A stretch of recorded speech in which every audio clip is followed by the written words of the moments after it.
Bonjour, bonsoir, peuple de Dieu à travers le monde. C'est toujours votre humble serviteur, le pasteur Michael Baraka. Je viens encore auprès de vous avec d'autres volumes, toujours dans notre émission de ténèbres à la lumière. Avant de commencer, nous allons prier et nous allons nous plonger directement dans notre sujet. Seigneur Jésus-Christ, le maître des temps et des circonstances, permet que ce moment soit un moment de communion où tu vas ouvrir l'esprit du bien-aimé à percer le mystère des Écritures et que ta parole puisse trouver une place de premier choix dans leur cœur. Dans le nom de Jésus de Nazareth, nous avons ainsi prié. Amen. Ça, c'est le volume 2. Nous continuons toujours avec le sujet qu'on a commencé, le mystère des rêves. Et nous avons déjà écrit un livre sur ça. Et si vous voulez ce livre, vous pouvez nous contacter à notre numéro à travers WhatsApp. Nous allons vous répondre si vous nous laissez là-bas un message audio. Nous allons vous répondre et nous allons faire le tout pour vous faire parvenir ces livres électroniques. Le mystère des rêves. Ça peut être une valeur ajoutée dans votre ministère et ça peut vraiment vous aider à commencer à enseigner avec profondeur sur le domaine des rêves. Nous parlons sur le mystère des rêves. Et aujourd'hui, nous allons donner la différence entre un rêve et un songe. Et nous allons attaquer les rêves venant de la part de Satan. Et nous allons directement commencer par là. Comme l'enseignement que nous sommes en train de vous donner, nous l'attirons dans notre livre dont nous avons écrit. Nous allons lire et nous allons commencer à expliquer.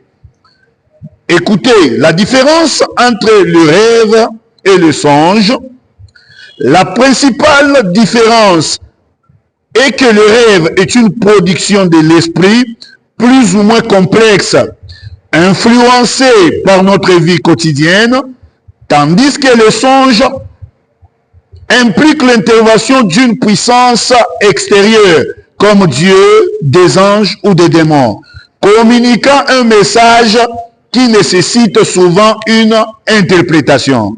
Le terme songe a une connotation plus mystique ou spirituelle que les rêves. Le rêve qui est plus neutre et scientifique. Le rêve, c'est une manifestation de notre psychisme. Il est conditionné par les événements de la vie, les préoccupations conscientes ou inconscientes, la culture et même l'alimentation. On appelle ça rêve mentaux ou rêve venant de l'homme. Il y a aussi des messages spirituels qui passent par les rêves et on appelle ça le rêve venant de Dieu ou le rêve venant de Satan, en bref, songe. La différence est que lorsqu'on parle de songe, il y a une intervention extérieure, soit de la part de Dieu ou bien soit de la part de Satan, où le monde des ténèbres, le monde de la sorcellerie attaque une personne. Mais quand on parle du terme rêve, on voit purement surtout le côté scientifique. Des fois, on parle des rêves venant de la part de Dieu, des rêves venant de la part de Satan. C'est juste de façon générale. Mais on doit nécessairement appeler ça le songe. Parce que lorsqu'on parle de songe, on voit une main extérieure. Ce qui veut dire qu'il y a une intervention spirituelle extérieure, soit de Dieu directement, d'un ange, une visitation de lui-même Jésus-Christ, ou bien une attaque des démons, une influence du monde des ténèbres. Quelques exemples de songes dans la Bible. Vous pouvez prendre Genèse 20, le 3e verset. Vous allez voir que Dieu est apparu à Abimelech dans le songe. Je peux même lire. Alors Dieu apparut en songe à Abimelech pendant la nuit et lui dit, voici, tu vas mourir à cause de la femme que tu as enlevée, car elle a un mari. Si nous allons encore dans Genèse 35 et 37, 5 à 10, vous allez tomber dans l'histoire du songe qu'avait fait Joseph. Si nous allons dans Matthieu 1, 20, vous allez trouver aussi un songe que Joseph avait fait. Si nous allons dans Genèse 31, 24, il y a un songe où Dieu apparaît directement en songe à Laban. Si vous allez dans Genèse 41, 15, Pharaon dit à Joseph, j'ai eu un songe. Dieu a parlé dans le songe et c'est le songe qu'on nous a donné dans ces livres. Si vous allez encore dans Genèse 28, 12, 15, il y a un songe. Si vous allez dans Daniel 2, 1, Nebuchadnezzar eut aussi un songe. Il fut aussi visité par un songe. Lorsqu'on parle d'un songe, il y a une visite, une intervention spirituelle. Quand on parle d'un songe, c'est plus mystique. Mais quand on parle d'un rêve, ça reste plus scientifique et ça reste neutre. Il peut y avoir de l'influence, il peut y avoir un message caché ou pas. Mais quand on parle d'un songe, directement on est conscient qu'il y a une intervention extérieure. Soit c'est Dieu, soit c'est Satan, les démons, les sorciers, les attaques. Et quand on parle du rêve tout court, c'est purement scientifique et c'est aussi neutre. Ça, il peut y avoir un message tout comme il ne peut pas y avoir. Et directement, je vais directement sur le rêve venant de l'homme. Lorsqu'on parle des rêves venant de l'homme, c'est les rêves qui naissent dans le multiple activité de l'homme. Tout homme rêve et tous les rêves ne viennent pas de la part de Dieu et tous les rêves ne viennent pas de la part de Satan. Il y a aussi des rêves qui sont nés dans le multiple activité d'une personne. Une personne qui vend la farine peut rêver facilement, il est en train de vendre la farine. Cela ne signifie pas que la personne a reçu un message particulier de la part de Dieu. Une personne qui est un professeur peut rêver, il est en train d'enseigner. Il n'y a rien de message spirituel caché là derrière. Je vais lire un peu dans le livre et ça va édifier une personne. Le rêve venant de l'homme, c'est les rêves qui naissent dans le multiple activité de l'homme. C'est les rêves qui naissent aussi dans les pensées qui prédominent dans la personne. Le cerveau enregistre et lorsque tu dors, il commence à te diffuser un film qui correspond à tes pensées. Un homme malade peut faire un rêve d'un homme malade. Ce qui veut dire le rêve venant d'un homme, ce qu'on appelle le rêve mentaux, c'est les rêves qui naissent dans le multiple activité d'une personne. C'est les rêves aussi qui peuvent naître dans une personne lorsque la personne manifeste une pensée, un vouloir dont tu veux voir, une volonté dont tu veux voir s'accomplir à tout prix. Il peut y arriver que la personne fait ce genre de rêves. Et vous allez trouver cela dans Ecclésiaste 5, le deuxième verset. Il est dit ceci: car si les songes naissent de la multitude des occupations, la voix de l'insensé se fait entendre dans la multitude des paroles. Car s'il y a des vanités dans la multitude des songes, il y en a aussi dans beaucoup de paroles. C'est pourquoi crains Dieu. Ici, on nous dit très bien clairement, dans la multitude des occupations d'une personne, il peut y arriver que la personne naisse et rêve qu'il est en train de faire une activité liée à l'activité qu'il fait dans ce monde physique. Il n'y a pas un message venant de la part de Dieu, il n'y a pas un message venant de la part de Satan. C'est quelque chose qui naît dans l'homme. C'est une idée qui est beaucoup dans l'homme et la personne peut manifester cela.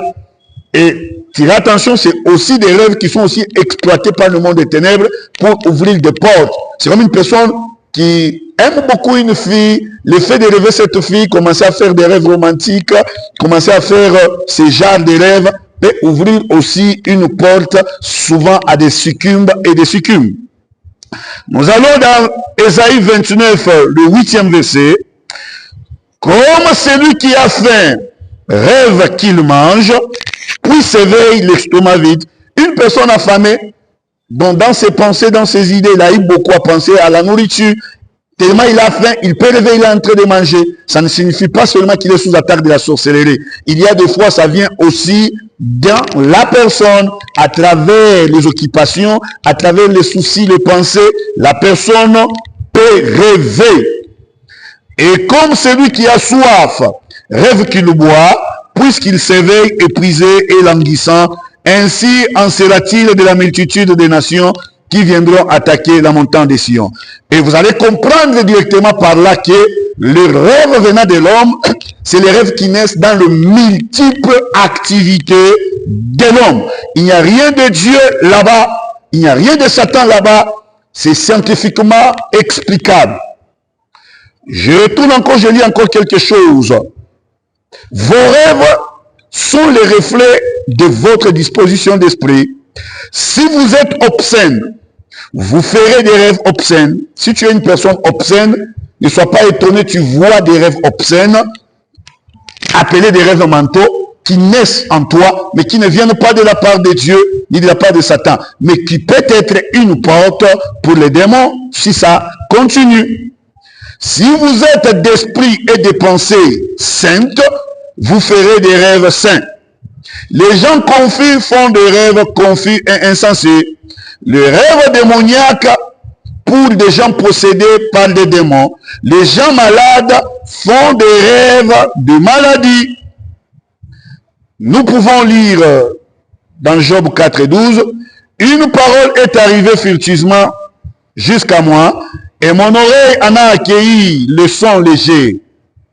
Au moment où les visions de la nuit agitent la pensée, quand les hommes sont livrés à un profond sommeil, je fus saisi de frayeur et d'épouvante, et tous mes os tremblèrent. » Job a fait un rêve que je peux appeler un rêve venant de l'homme, un rêve menteux, parce qu'il était dans un état de maladie. Si tu es malade, tu peux faire un rêve où tu es souffrant.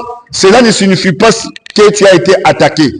Mais il y a aussi des rêves où tu te vois malade. Au moment où tu ne l'es pas, il peut y avoir un message codé là derrière. Que le Seigneur te comble de grâce et de bénédiction. Pour aller en profondeur, je me plonge directement sur le rêve venant de la part de Satan. Je vous ai dit qu'il y a trois sources de rêves. Il y a le rêve venant de l'homme lui-même, qu'on appelle le rêve mentaux, qui naissent dans la multiplicité des idées, qui naissent dans la multiplicité des occupations de la personne. Il y a aussi des rêves venant de la part de Dieu. Je vous ai donné pourquoi Dieu parle par les rêves et qu'est-ce que Dieu cherche dans les rêves.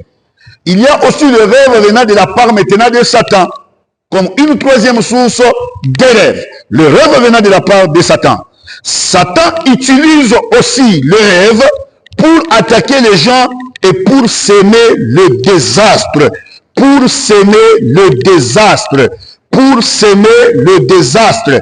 Nous allons lire Matthieu 13, le 25e verset. Écoutez ce que la Bible dit. Mais pendant que les gens dormaient, son ennemi vint, s'aimant délivré parmi le blé et s'en alla. On dit pendant qu'il dormait, son ennemi vint et s'aimant livré au milieu de blé. Lorsqu'on est souvent dans la distraction de ce monde, ou dans une vie de péché, dans une vie d'ignorance, le diable peut entrer dans votre vie pour y semer des choses et vous détruire. Ce qui veut dire, le diable utilise aussi les rêves pour attaquer et pour détruire la vie des gens. C'est beaucoup là où nous allons nous étaler beaucoup. Le diable utilise aussi les rêves. Ici, on vous dit, lorsqu'il dormait, l'ennemi entra et s'aima. Il y a le moment où nous dormons, le corps se repose, l'esprit et l'âme sont en activité. Si on est dans une distraction spirituelle, le diable peut profiter de cet instant, entrer et s'aimer quelque chose dans la vie d'une personne. Parce que Osée 4, 6 nous dit ceci, « Mon peuple est détruit parce qu'il lui manque la connaissance. Je te rejetterai et tu seras dépouillé de mon sacerdoce, puisque tu as oublié la loi de ton Dieu. J'oublierai aussi tes enfants. » La Bible dit clairement, mon peuple est détruit parce qu'il lui manque la connaissance. Si tu n'as pas la connaissance de l'interprétation des rêves, si tu n'es pas à mesure de discerner le mystère caché dans le rêve, le diable peut t'attaquer et s'aimer quelque chose que tu as vu de tes propres yeux, mais tu y as ignoré. Tu n'as pas su que le diable introduit quelque chose dans ta vie. Beaucoup de choses qui nous arrivent, nous rêvons, nous voyons cela, mais par ignorance et par négligence, le diable entre et sème des choses dans nos vies. C'est pourquoi je viens vers toi, bien-aimé, te dire, ne néglige pas les rêves. Cherche à discerner le rêve. Cherche à décoder le message caché derrière le rêve. Parce qu'il y a des rêves qui te montrent clairement que Satan t'attaque.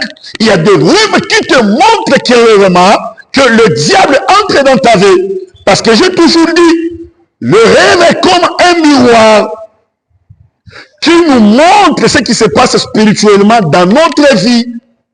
Le rêve est comme un rétroviseur par lequel tu peux voir, déceler les attaques, déceler les intentions de tes ennemis et du monde des ténèbres.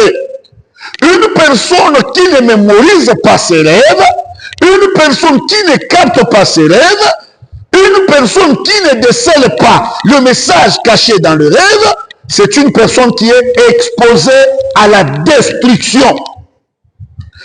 Pourquoi Satan utilise les rêves? Satan ne fait rien pour rien. C'est pourquoi Jean 10 nous dit quoi? Le voleur ne vient que pour dérober, égorger et détruire. Moi, je suis venu afin que le brebis ait la vie et qu'elle soit dans l'abondance. Le diable n'attaque et utilise les rêves pour trois objectifs majeurs. Dérober, voler des choses dans la vie des gens. Il y a des gens qu'on a volé leurs étoiles dans les rêves. C'est comme un jour je faisais beaucoup de visions. Il y avait un temps où je faisais beaucoup de visions. Je viens prophète occultiste qui est venu pour me toucher ici. Et lorsqu'il me touchait sur le front, je voyais comme dans l'écran les images bouger et je perdais directement des visions. Et j'ai remarqué ce temps-là, je ne voyais plus rien. Donc il voulait dérober ma vision, il voulait me fermer les yeux spirituels. C'était une attaque. Le diable utilise aussi les rêves pour égorger. Il y a des gens qui sont détruits, tués. Dans les rêves, toi-même, tu as vu, même avant de recevoir cette maladie, avant même de mourir, il y a des signes dans les rêves qui t'ont montré qu'on t'a attaqué, qu'on t'a même tué spirituellement. Dérober, égorger et détruire. Beaucoup de gens sont détruits dans le rêve. Beaucoup de gens sont détruits dans les rêves. Tu as vu, mais tu as négligé. Tu as vu, mais tu ne connaissais pas ce que ça signifiait. Tu as vu, mais tu as négligé. Alors, celui qui ne comprend pas les rêves est vulnérable spirituellement.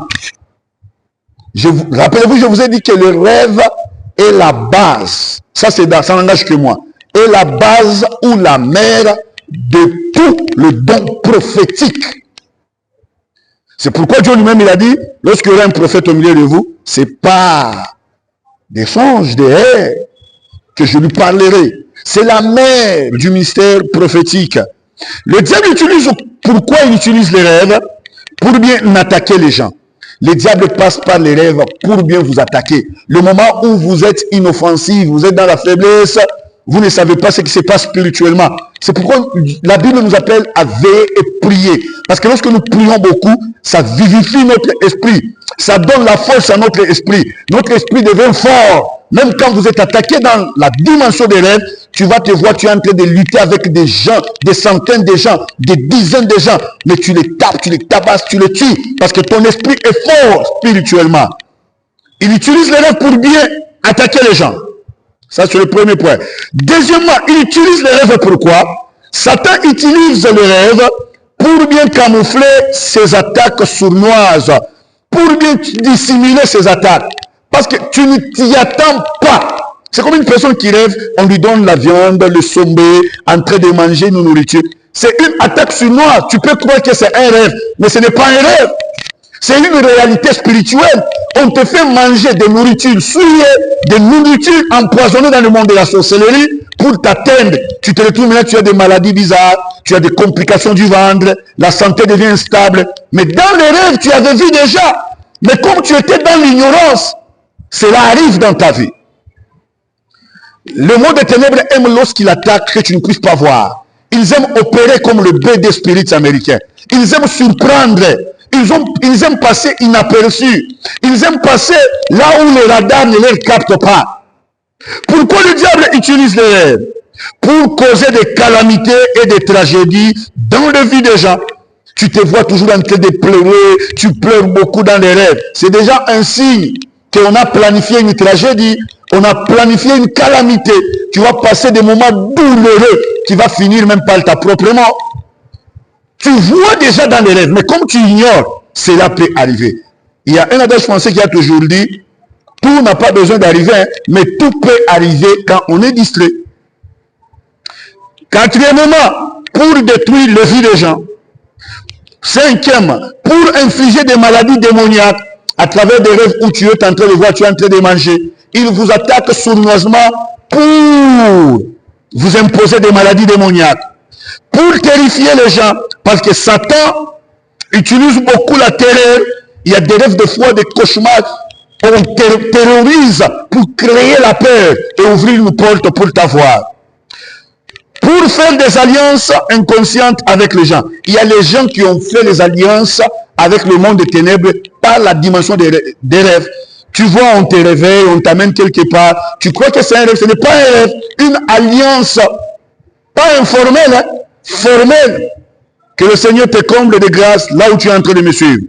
Le diable aussi attaque par le rêve pour semer la confusion et amener les gens dans la mauvaise direction et faire prendre aux gens des décisions mauvaises. Il y a des rêves que le monde des ténèbres peut utiliser pour te mettre dans la confusion, pour que tu ne puisses pas te retrouver, pour faire un mauvais choix. Il y a des fois tu rêves, tu fais le mariage avec cette fille-là. C'est le monde des ténèbres qui a travaillé ces rêves pour t'amener à faire un mauvais choix dans la confusion. Neuvième point, Satan utilise les rêves pourquoi? Pour conduire les gens dans la servitude inconsciemment. Dixième point, pour donner aux gens la nourriture souillée spirituellement, qui provoque des infections interminables, des blocages et divers problèmes dans les vies des gens. Onzième point, il attaque les vies des gens pourquoi? Pour attaquer efficacement lorsque la personne est dans l'inattention totale, plongée dans un sommeil profond. Tu es dans l'inattention, tu es dans une position inoffensive. Il préfère beaucoup opérer dans les rêves. Douzièmement, pour souiller spirituellement les gens avec des rêves sexuels. C'est que le diable utilise les rêves de façon générale pour dérober. Il utilise les rêves pour égorger, pour détruire, pour rendre la vie des gens invivable. C'est comme le témoignage d'une sœur qui menait une vie misérable de la pauvreté. Elle restait avec ses parents au village. Mais il y a eu un temps, le moment de la vacance, sa tante l'a appelée en ville. Elle devait aller en ville vivre chez sa tante. Sa tante qui avait beaucoup de moyens. Sa tante qui était une riche femme. Écoutez ce qui s'est passé. Juste la première nuit qu'elle a eu à passer chez sa tante, c'était déjà un piège du monde des ténèbres. Elle s'est vue dans les rêves. Elle a fait, je peux dire, elle a fait un songe cette nuit-là, où elle a vu sa tante entrer à minuit dans sa chambre, habillée toute en blanche, une robe blanche, un mouchoir de tête blanc. Et dans ce songe-là, sa tante l'a donné une robe blanche. Elle s'est habillée aussi dans une robe blanche. Et sa tante l'a dit, suis-moi, nous sautons. Elles ont quitté juste la chambre dans ses songes. Elles se sont retrouvées dans le couloir de la maison. Elles avançaient pas à pas directement. Elles se sont retrouvées sur un grand boulevard, dirigeant dans une ville lumineuse, où il y avait des gratte-ciel, il y avait vraiment une bonne vie. Et lorsqu'elles empruntaient directement ce boulevard, elles se sont retrouvées directement dans cette ville. Oh, c'était le monde des eaux, où sa tante propre l'amenait pour la faire marier aux esprits clitons, qu'on appelle les hommes serpents, les esprits serpents. Et dans ces rêves-là, lorsqu'elles sont arrivées dans cette ville-là, elles se sont dirigées dans une grande salle où il y avait une grande fête, il y avait des autorités, il y avait des tapis rouges. Mais, chose étrange, elle a vu le protocole qui les acquiert avec sa tante, les dirigeait à marcher sur le tapis rouge qui était déjà déballé là, qui dirigeait directement vers le devant. Et elle a vu toute la salle de gens se sont tenus debout, applaudissant leur entrée. C'est comme si c'était l'entrée du marié. Et lorsqu'elles avançaient au devant, elle a vu dans ses songes un homme debout là devant, bien habillé aussi.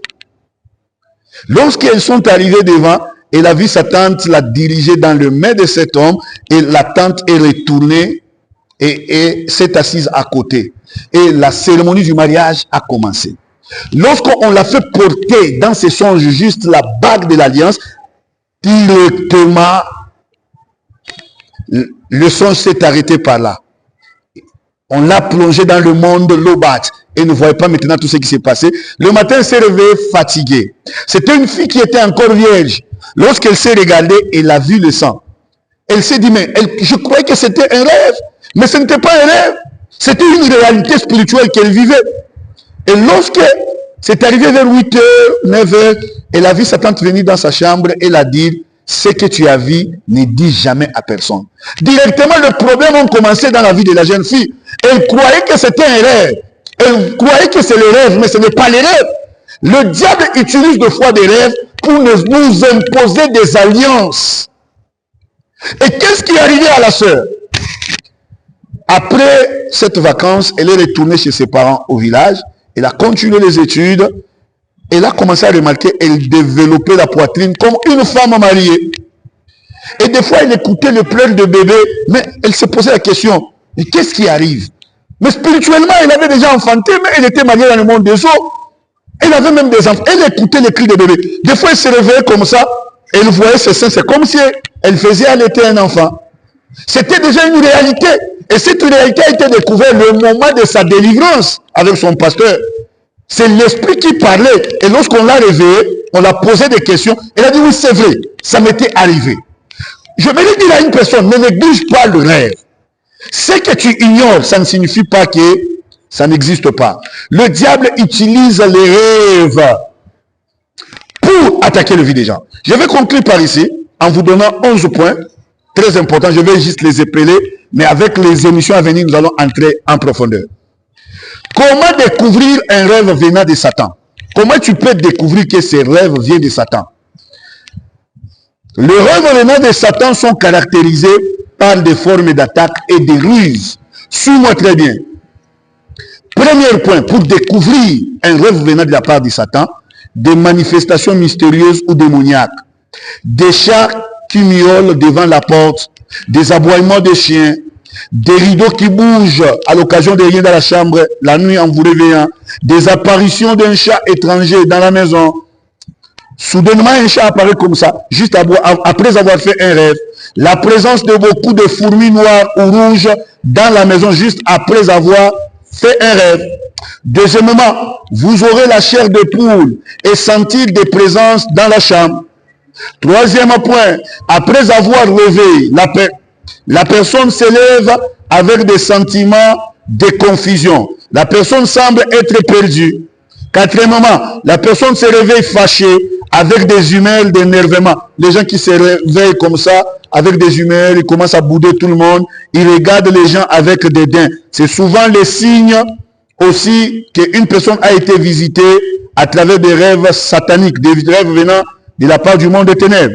Cinquièmement, la personne se réveille en panique. Tu te réveilles en panique. C'est aussi un signe que tu as fait un rêve satanique ou démoniaque. Sixièmement, il faut toujours se poser une question. Comment s'est terminé les rêves pour bien discerner les rêves? Lorsque tu te réveilles, pose-toi la question, ces rêves-là étaient terminés comment? Tu sauras si tu as fait un rêve venant de la part de Dieu ou un rêve venant de la part de Satan. Ça, c'était septièmement. Septièmement, il faut aussi se poser la question de savoir si les rêves que tu viens de voir t'éloignent ou te rapprochent de Dieu.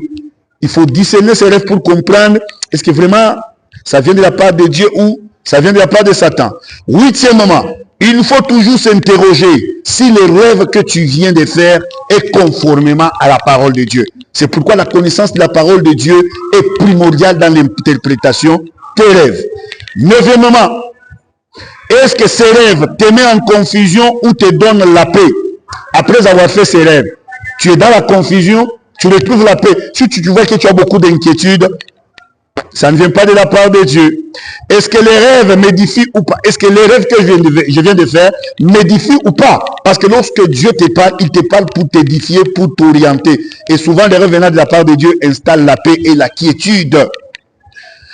11e, est-ce que le rêve m'amène en prison ou dans la liberté? Est-ce que les rêves que je viens de faire m'amènent dans l'esclavage, dans l'emprisonnement, ou bien ça m'amène la liberté? 12e, le rêve venant de Satan revêt toujours des caractéristiques de combat, des attaques des chiens, des chats, des serpents, des lions, des léopards, des tigres et lions, des attaques de soldats, de policiers, etc., etc. Il y a beaucoup d'interprétations. On vous explique même comment est-ce que tu peux discerner le message codé dans les rêves. Comment est-ce que tu peux interpréter un rêve? Comment est-ce que tu peux comprendre un rêve? Je serais très content si tu peux me contacter juste pour obtenir ce petit livre qui sera une valeur ajoutée dans tes combats spirituels. Lorsque tu mèneras tes prières des combats spirituels, tu auras toujours l'esprit tranquille et calme. Je vais prier pour vous. Tu as fait un rêve dont tu as besoin d'une interprétation correcte. Tu vas m'écrire. Tu écris bonjour, pasteur Michael Baraka. Tu n'expliques pas les rêves en écrivant. Tu expliques les rêves par un message audio. J'ai besoin d'entendre ta voix, la façon dont tu expliques, tu parles, je peux comprendre et discerner qu'est-ce que tu étais en train de voir. Je vais prier pour toi et nous nous retrouvons à la suite pour le volume 3. Seigneur, ta grâce, ta bénédiction, dans le nom de Jésus, j'ai ainsi prié. Amen.